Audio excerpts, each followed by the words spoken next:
الله وملائكته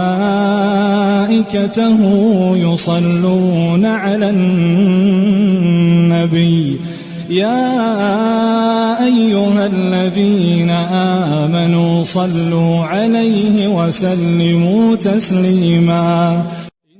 أهلا بحضراتكم مع مواقف مضحكة ومواقف محرجة مع نجوم الكورة. مواقف مضحكة ومحرجة مع زيزو. زوجته زيزو اتحرجوا على انستجرام. موقف مع زوجته في بث مباشر على انستجرام. زوجته سألته بتحبني قد إيه؟ فأجاب على السريع قد ما بحب الكورة. الجمهور انفجر ضحكا، وهو بعدها بسرعة قال قصدي أكتر طبعا، أكتر يا جماعة.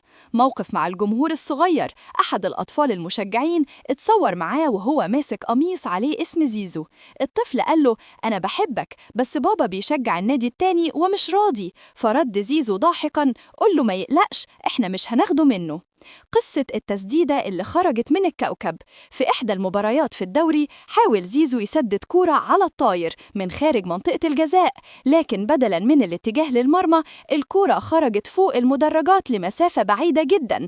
الجماهير بدأت تضحك وتقول الكورة رايحة تستكشف الفضاء قبل ما ترجع، وزيزو كان يضحك ويصافح زملائه في الملعب كأنه يقول حصل خير يا جماعة.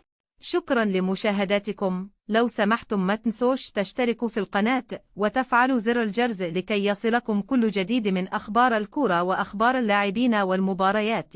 كان في صحبتكم مي عبد الكريم.